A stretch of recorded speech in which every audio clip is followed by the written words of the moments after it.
This is me, one day into playing Genshin Impact.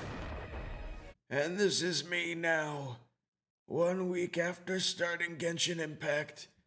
An old, empty, decrepit shadow of a Caucasian man.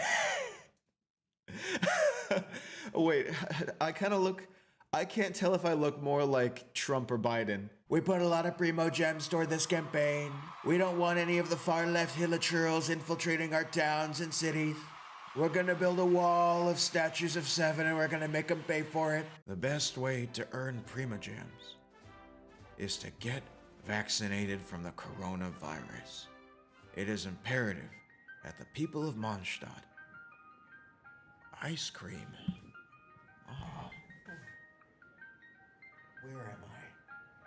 Oh, I was having a little too much fun there. Hi, everybody. How's it going? My name is Fabio Suave. Welcome to my channel. I very recently found myself sucked into the Genshin Impact grind, and I would love to share my experience with you guys. For those of you that are unaware, Genshin Impact is a vibrant, colorful, and charming action RPG created by the Chinese company MiHoYo in 2020.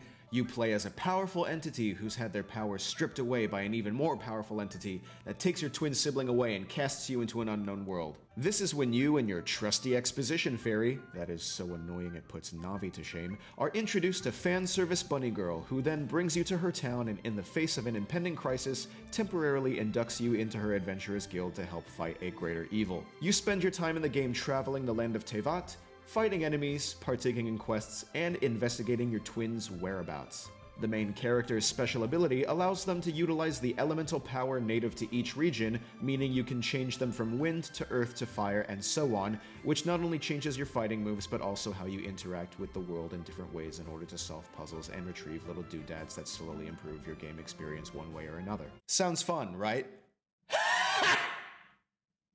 I had a couple problems with the games.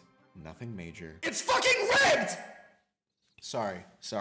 Let's just talk about some things that I noticed about Genshin. First up being the amount of clicking that you have to do. Whether it is through dialogue boxes or in battle, all you do is just click, click, click, click, click, click, click, click, click, click, click, click, click.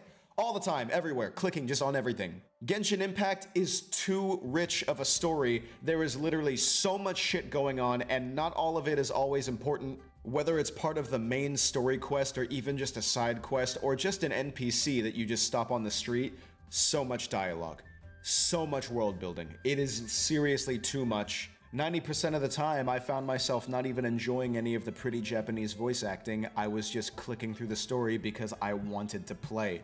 The plot itself was an inhibitor of me enjoying the game. I couldn't progress because I was too busy clicking through story text, and even then, it was still too slow. And then there's battling. Click, click, click, click, click, click, click, click, click, click, click, click, click, click, click, click. All you do to combo is just click. You have one button for a special ability and another button for an ultimate ability, but aside from that, you just click, click, click, click, click, click, click, click, click. It would be nice, you know, if there was like light attack, heavy attack, mid-range attack, maybe if it was like Street Fighter where there's like a button for like light punch, light kick, heavy punch, heavy kick. But no, just click, click, click, click, click, click, click. It gets a little repetitive. I feel like I've been repetitive enough in and of that. If you feel like I've been repetitive, then imagine clicking your way through Genshin.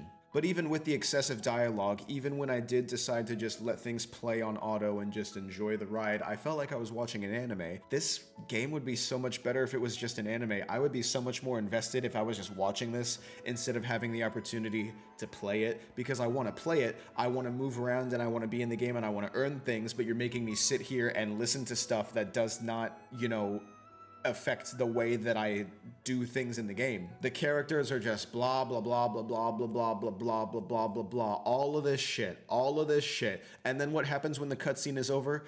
Bing bong, little text right there, go to this place. Oh, okay, I'm there. Blah blah blah, cutscene, blah blah blah, dialogue, lore, history, flashback, filler, blah blah blah blah blah, cutscene's over. Okay, what were they talking about? I don't know, I skipped through all of it. Let me check the objective on this quest.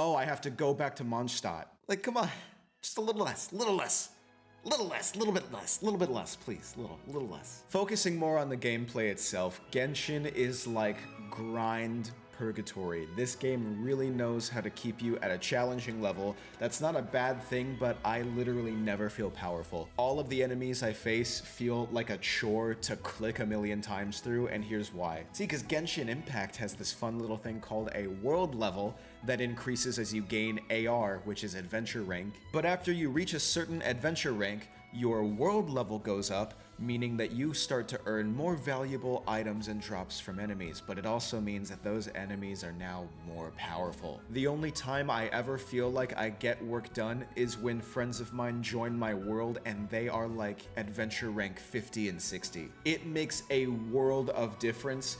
They walk around one-shotting bosses for me and I get the credit for it. It's amazing. If you have a friend that's really into Genshin and you want to get started, just have them join your world. They will body everything in their path and you will get all of the credit for it. It's magical. But the challenge of it all, the time that it takes, and the grinding that it takes to get to a place where you can beat those enemies, but not too far of a place, otherwise your world level goes up. I just tripped myself out with that sentence. Like, I lost my own train of thought just thinking about that. It's just a chore, is what it is. At some point during my gameplay, I found myself tagging spots where there were like, you know, squadrons of enemies on the map, like really big, powerful, challenging ones. I was just tagging them on the map and saving them for later so my friend that's adventure rank 56 can come into my world and we can just go around and peruse and just defeat all of them together whenever he has time. That's no way to play a game, right? To save things for later so your overpowered friend could help you one-shot it. I shouldn't have to feel like that's necessary, because that's how much of a chore it is to actually grind away at these powerful, challenging opponents when the world level increases so frequently and you can barely keep up. I found myself struggling to keep all of my characters leveled and their weapons leveled and their artifacts leveled. Like, it was insane. There's so many different things to level up in Genshin Impact that you just run out of resources if you try to do it properly. And then how do you get more resources? Clicking, click, click, click, click, click, click, by grinding. By clicking and grinding. At this point, you're probably like, I don't know what he's on about. He's just complaining about an RPG. Like, this is how they work. You know, don't you think it'd be a little interesting if somebody challenged the way RPGs work? I think that would be very interesting. But anyway, while we're talking about bringing one of your OP friends into your world so they can just one-shot everything, let's just talk about the co-op for a second. I think the co-op is great for reasons I've already stated, being that your overpowered friends can just come in and decimate whatever lies in your path and you reap the rewards. What I don't like is how half broken it is. The Genshin Impact co-op is half broken. What do I mean by that? Well, let me give you just a couple examples. You play in co-op, you can fight monsters, you can fight powerful bosses, you can do some quests together. Great. Moment you enter co-op mode, NPCs stop working. You can't talk to them, they don't know you anymore. If you were on a quest that requires you to turn in the progress to somebody, you can't complete it until you're back in solo mode. And you can only do some domains. Some domains. I don't get it. And the way you can only selectively do some missions in co-op is crazy as well, because it looks terrible whenever they're, you know, in the mission, to be honest. I've had friends join me in co-op for side missions that I needed to do, and whenever there's this cut scene where my main character is interacting with other NPCs and there's dialogue, you can see your friends as like character models running around in the background, or they can even interject themselves into like the middle of the conversation and just stand there and ruin the cutscene. It's kind of funny. Why not just make it so if you join somebody else's world, it puts you in that person's shoes? Why can't the co-op person just, you know, join in the cutscene and just watch it with me whenever it's happening instead of having free roam while I'm in the middle of a cutscene? And enable co-op for the main story Archon quest line as well. That would be really fun for players that have been on Genshin for a while to relive and help somebody through. One of these levels that I was hard stuck on was part of the Archon quest, so I just had to do it solo. it was impossible for me to go through it with somebody else. Just like make it make sense, you know? Like why some and not all? Just go all out or don't do it at all. And why the hell is there no PvP? You mean to tell me that people spend hours, days, and even months grinding this game to have the most powerful characters in their account that anybody's ever seen to only go against the little clicky NPCs that you just click to death? Is that where this goes? Is that the end of the line? Is that the satisfaction you get out of this? You just click on enemies and that's it? Nope, you don't want to challenge your skill, you know, against another person that knows what they're doing. I would love for there to be PvP in Genshin, because I feel like going against other players is what will really give you that sense of reward for having powerful characters on an account you spent a lot of time and possibly a lot of money on. That would open up a whole other can of worms for content for this game as well. You've got fishing in this game, you can build your own little dream house, you can do so much shit. Genshin Impact is like the WeChat of RPGs. You can do so much shit in it. It's like an everything game. You add a ranking system for PvP with leaderboards and ranks. Game's gonna go hard. But the one thing that hooked me into the game and took me right out of it was the gacha system. In Genshin Impact, you grind for these little bitty stars called Primogems, and once you have enough Primogems, you get to make a wish. Little Timmy, that's right, you get to make a wish on what's called a banner. And the banner can contain a myriad of wonderful little things like swords and books and bows that you're not going to use because they're 3-star. But if you get 10 at a time, I promise you'll get a 4-star. And if you're really lucky, and if you keep on wishing, I'll give you a 5-star. That's right, you'll get a 5-star item if you wish enough on a banner, because they have something called a pity system. We'll get more into that later. But basically, you earn Primogems to buy wishes, and the wishes can bring you anything from weapons to characters. And of course, everybody wants all the powerful 5-star waifus. You grind a bunch, you get a bunch of Primogems, you make a bunch of wishes, you get that waifu, and then you level that waifu up, and then you get more waifus, and you just rinse and repeat. If you want me to be detailed and specific, if you happen to get a duplicate waifu, then that waifu gets absorbed into the original waifu, which gives it a subtle yet permanent upgrade which affects your gameplay with that character for the rest of the time you have it. Meaning, if you want to be a tryhard and take this seriously, you are going to need 7 of the same waifu. And think of how many Primogems it could possibly take to do that whenever there's almost 60 characters in the game. The chances of pulling one in a wish are slim at best, and you need 7 of the same ones. All of that just to click on monsters, by the way. Literally just to...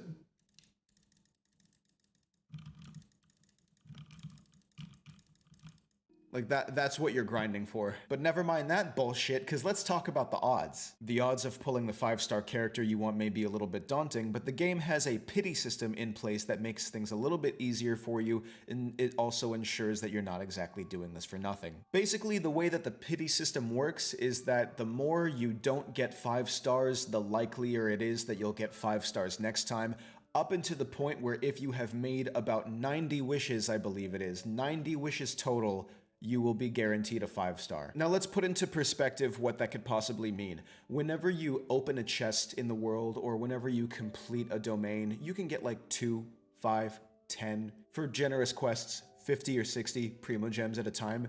One wish, just a singular wish, costs 160 Primogems, and it is highly recommended to spend your Primogems on wishes in sets of 10, because whenever you buy 10 wishes at once with your Primogems, you are guaranteed a 4-star at least. Hey Siri, what's 160 times 90? 160 times 90 is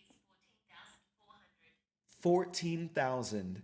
14,400 Primogems for 90 wishes for your guaranteed 5-star character. And you're running around unlocking teleport waypoints, opening chests for like 2 or 5 at a time. And what's Genshin's solution to that? Well, if you really want that character so badly, You can just buy the Primo Gems.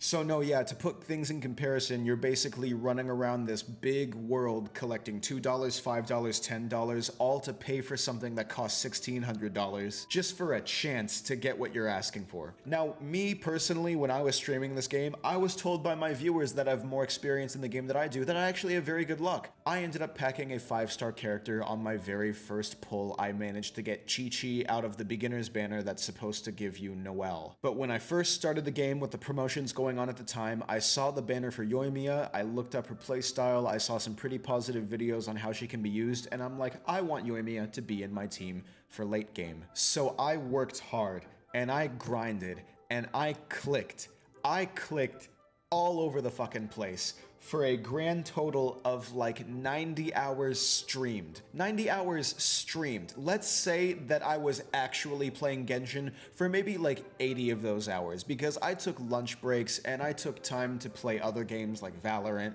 and I watched some YouTube videos with my chat along the way. We had fun, but let's just say that over the course of 8 days, I played 80 hours of Genshin, and this is how I was repaid. Go for gold.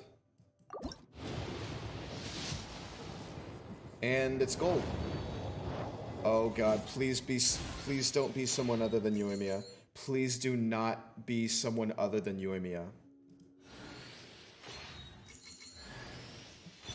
Okay. Okay, Razor. I think it was gold.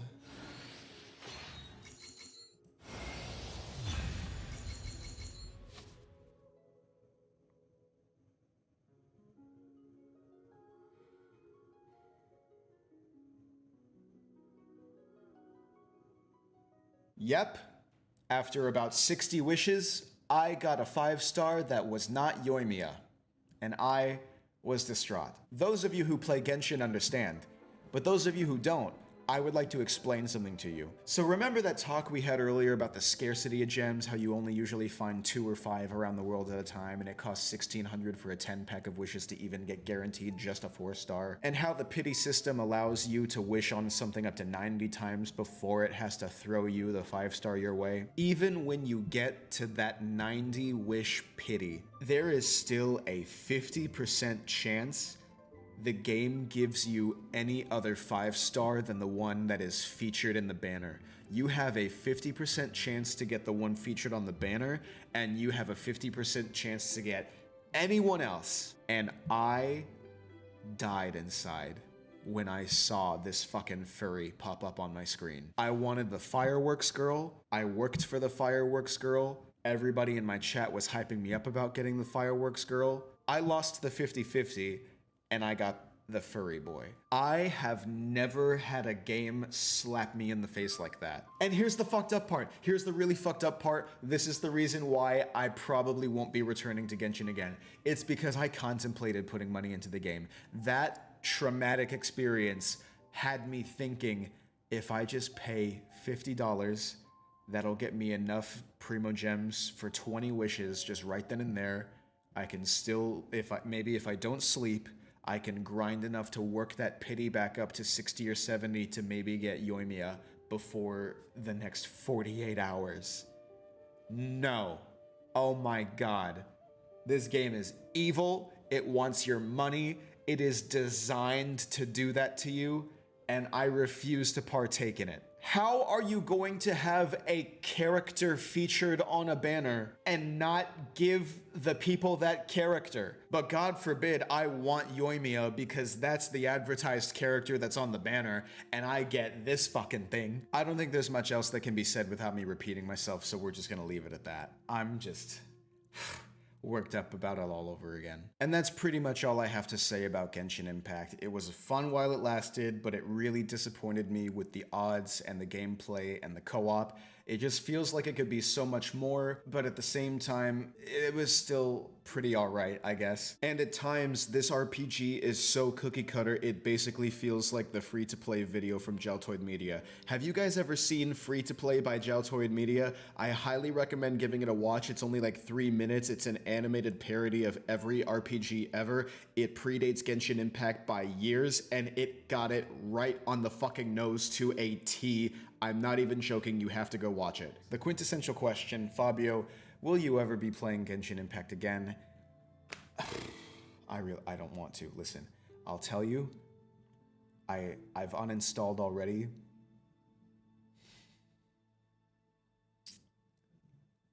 I don't know. I don't know. See, and that's what it does to you. It's addicting. It's a fucking, oh, god damn it. This feels like a toxic relationship. Oh, man. Nobody watches me play Valorant. The new Pokemon was such a disappointment. Like, who can I fall back on? Genshin? Is that you? No, I won't have it anymore with your Primo Gems and your 50% odds and your beautiful graphic design of landscapes and fun characters. And no, I refuse. I can't invest in such a grind anymore. Well, maybe if I just took it casually instead of playing so much like I used to, maybe things could be different. Maybe you and I could be. Alas. Nary, I say. No. Get away from me, why don't you? Get away! Won't you leave me to my pity? What about the pity that you gave me, huh? I wanted Yoimiya! But anyway, that's just about going to do it for this video. I hope you enjoyed listening to me rant on about a game that I may or may not re-download right after I finish editing this. If you enjoyed the video, please give it a thumbs up and let me know in the comments down below what you think of Genshin Impact or what I should do in the game hypothetically if I were to re-download it. If you would also like to catch me live, not playing Genshin Impact, you can find me on Twitch. It's twitch.tv/Fabio Suave, where I will most definitely most certainly, hopefully not, still be playing Genshin Impact. But again, thank you so much for watching, and I will see you next time.